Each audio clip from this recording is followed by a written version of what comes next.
Ini di Riyadh ini sudah masyhur ceritanya nih. Antara seorang ibu dengan seorang TKW dari Indonesia. Ada satu ibu sudah divonis di Saudi. Operasi kanker dia terakhir sebulan lagi. Kalau tidak berhasil, dianggap sudah mati dari sisi medis. Ini keberhasilannya kecil sekali, 10%. 90% mati orang ini. Sebulan lagi menurut ilmu medis. 3 hari setelah divonis begitu sama dokter, sebulan lagi operasi terakhir, datang pembantunya dari Indonesia. Seminggu pembantu itu kerja, bagus sekali kerjanya. Masya Allah bersihin rumah, masak segala. Tuan rumahnya ini senang. Tapi selama dia kerja seminggu, ada satu perilaku TKW ini, pembantu ini, yang selalu membuat tuannya mau nanya sama dia tapi nggak enak. Akhirnya setelah seminggu itu ditanya, ternyata dia kalau siang hari, habis selesaikan kerjaan semua, habis siapin makan, dia masuk kamar mandi, lama di kamar mandi pembantu ini. Nggak tahu buat apa gitu.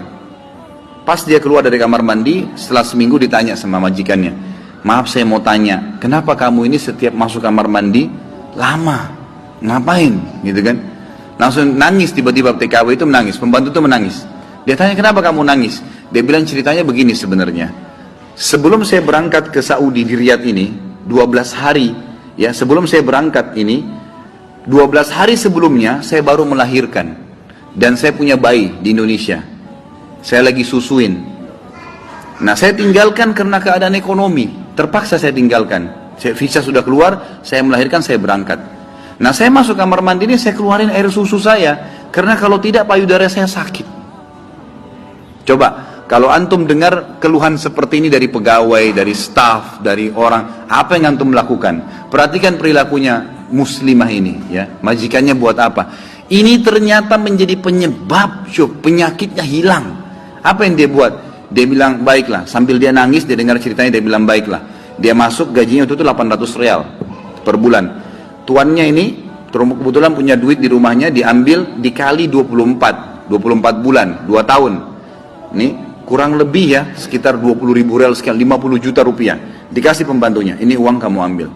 Besok saya belikan kamu tiket pulang ke Indonesia. Anggap kau sudah kerja 2 tahun.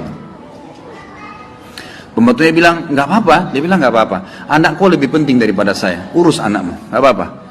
Terus ada pembantunya, baiklah kalau begitu terima kasih. Kata tuannya, kalau memang majikannya bilang, kalau seandainya 2 tahun kemudian habis nyusuin, kamu terfikir kembali, ini nomor HP saya, dikasih, pulanglah. Pembantu kita sudah selesai nih, TKW sudah pulang Indonesia. Kita sekarang berhubungan dengan kisah ibu ini. Apa kata dia? Semenjak pembantu itu berangkat, mulai hari itu setiap hari saya menangis.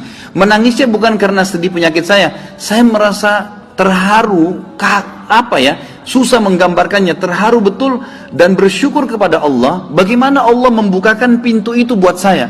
Saya selalu bersyukur terus sama Allah karena saya bisa memberikan, terfikir untuk kasih gaji 2 tahun.